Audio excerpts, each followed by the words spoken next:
10 মাস হয়ে গেছে ডাকসু নির্বাচনকে লোকাল ট্রেনের মতো ঠেলা হচ্ছে, বানচাল করার ষড়যন্ত্র। ডাকসু নির্বাচনের টাইম ফ্রেম 10 মাসে প্রায় একটা ডাকসুর প্রায় শেষ সময় চলে আসে।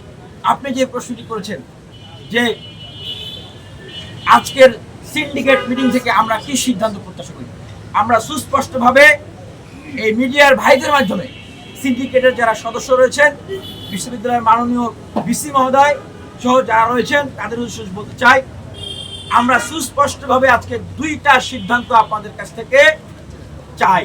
নাম্বার 1, ঢাকা বিশ্ববিদ্যালয়ে কেন্দ্রীয় ছাত্র সংসদ এবং হল সংসদের নির্বাচন কমিশনের চূড়ান্ত ঘোষণা। নাম্বার 2, কোন মাসের কোন তারিখের ভিতরে ছাত্র সংসদ নির্বাচন অনুষ্ঠানের কার্যক্রমকে সম্পন্ন করা হবে সেইটার একদম সুস্পষ্ট মাস এবং তারিখ ঘোষণা আজকে করতে হবে। অমুক মাসের অমুক তারিখের ভিতরে ছাত্র সংসদ নির্বাচন হবে। এইখানে কোনো ফাঁক ফোকর রাখা, কোনো অজুহাত রাখার কোনো সুযোগ নাই।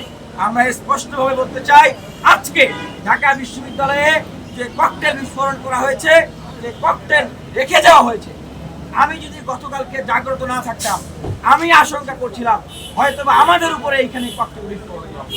হয়তোবা আমরা যদি গতকালকে এখানে জাগ্রত না থাকতাম, বিসি স্যারের বাসায় এইখানে ককটেল বা বোম বিস্ফোরণ করা হতো, এই ধরনের পরিস্থিতি।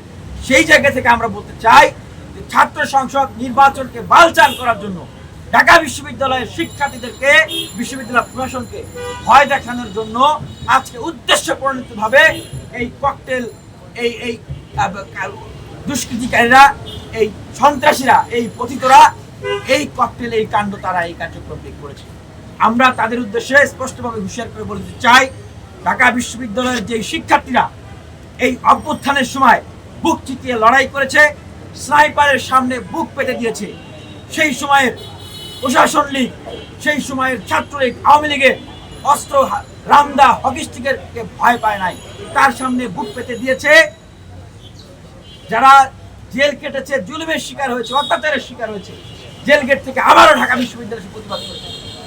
হামলার শিকার হয়ে হাসপাতাল থেকে আবারও এসে ঢাকা বিশ্ববিদ্যালয়ে প্রতিবাদ করেছে। ঢাকা বিশ্ববিদ্যালয়ের সেই শিক্ষার্থীদেরকে আপনারা এরকম ককটেল ফুটিয়ে, মিছিল করে, এইভাবে হুমকি দিয়ে, হ্যাঁ, আপনি যেটি বললেন যে লাশের রাজনীতি, হ্যাঁ, সেই লাশের রাজনীতি করে তাদেরকে ভয় দেখানো যাবে না।